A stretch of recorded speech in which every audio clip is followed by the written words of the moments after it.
So a couple nights ago, we did a family movie night, and we went to go see Coco. What did you guys think of it? Yes. That's what you need to know. So let's talk about it.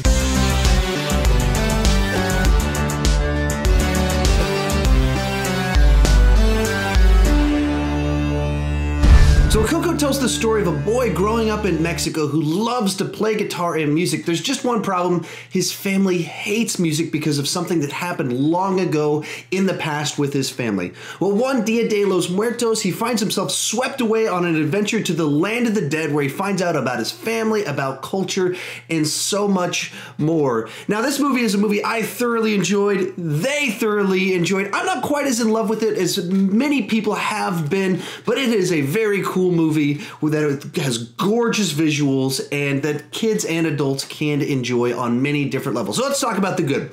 Right off the bat, there's just a story to it that takes you away on a fun adventure while you're trying to discover things, that has a mystery to it, as well as just kind of exploring a culture that I wasn't entirely familiar with. I'm in Texas, so I hear about Dia De Los Muertos fairly frequently. I've seen the imagery of it, but I've never really explored the ideas of it, and this movie found a way to tell a story that teaches you things at the same time. And having kids, it's really nice to have stories that can do that. So it was something I really appreciated about the movie.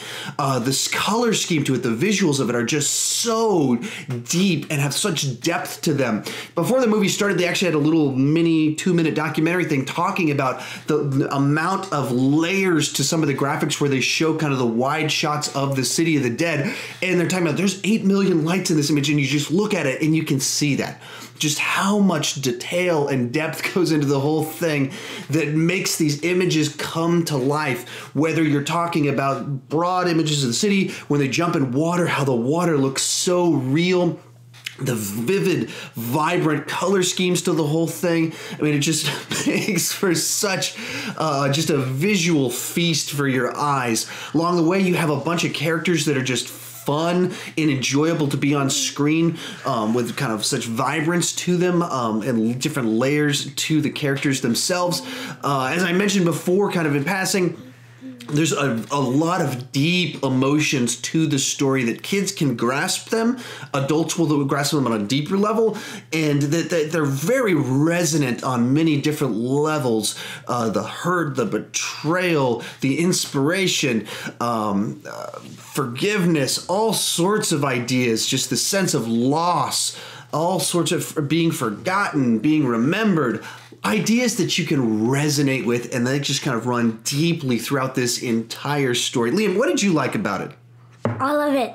All of it. All right, that's good. That is a good sign. What did you like? I liked when the skeletons were kissing. Oh, the part where the skeletons were kissing. Very, very nice. But I wasn't as in love with the movie as a bunch of other people. Still very good. So let's talk about the bad. There's a couple things that kind of bothered me about the movie. I can't go into too many specifics because they get pretty spoilery in the direction of them. The first one is I found a bit predictable. Like, I was able to expect where things were going pretty far in advance. And I'm not usually that guy that's like, oh, I see, and this is going to happen, then this is going to happen. On this one, I was able to do that quite a bit more than I'm normally able to do with movies.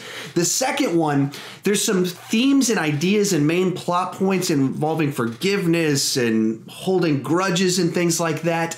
With the way the story plays out, it felt like those stories needed to be tied a little bit neater. There needed to be a little bit more resolution with how much depth that they go with some of the ideas of the hurt and pain in the story and what we learn as things go along and why things certain happen, that they didn't feel resolved to me because they built them so high up. And so that bothered me a little bit. And I guess there's a third one. The behavior of the adults in this movie is pretty atrocious. It's just difficult to defend the depth to some of the stuff that the adults do. And once again, the lack of resolution to the behavior of the adults towards children in the film seemed a little bit pretty off-putting to me at times. And I get what they were doing, because it was what made the movie able to have such emotional resonance is how much they built up some of these ideas, but then they didn't really resolve how bad adults were, the utter lack of forgiveness and holding grudges that kind of went along in here. And like I said, I was able to pinpoint a few things in the story ahead of time. But overall, a very good movie. Oh, there was a thing you didn't like about it. Did something happen with some eyes? What happened? Oh, yeah, there was a skeleton and the eyes fell down. So you didn't like that? Did you like that? Yeah. Yeah, I bet you liked that. So overall, a very good movie. Not quite a great movie for me because of the plot points that I just mentioned there and a couple things that stuck with me a little bit. Overall, I'm going to give this one I'm going to go a 7.5 out of 10 for me on this one. Liam, you're going a 10 out of 10? Okay, so yes. Yeah, he gives it a 10 out of 10. Chloe, you going to give it a 9 out of 10? Yeah, it sounds like she's giving it a 9 out of 10. Overall, a movie that you can watch as a family. I was a little bit worried because of the imagery, if it would be scary or spooky. It's not scary. 100. 100. Okay, he gives it 100. It's not scary, spooky, or anything like that. If you go into it, talk with your kids beforehand, talk with them afterwards, you should be good. Did you have one more thing you wanted to add? You have a cowboy hat. I do have a cowboy hat. That's good. If I'm being honest, I hope you go see this one. It's a good one for the whole family. The adults can get something out of it. Kids can enjoy it. He likes everything about it. He has one more thing to say. Yeah. Yeah, what is it? All right, you don't have anything else to say? Yes, I do. So be sure to put your thoughts down below in the... Don't push the disk button. I don't know what he thinks he's saying when he says that, but be sure to put your comments down below in the comments section. Tell me what you thought about it. I know a lot of people are absolutely loving this movie. Tell me if you did down below. And if you're new to my channel, please consider clicking that subscribe button. I do movie reviews, TV reviews, ranking videos. Actually, I'll be ranking all the Pixar movies tomorrow. So if you're watching this video in the future, it's already up. You can check out that video. I think it'll be all 19 ranked in under 19 minutes. And also, as always, thank you so much for watching, and happy Thanksgiving. Happy Thanksgiving. Happy Thanksgiving? Yes.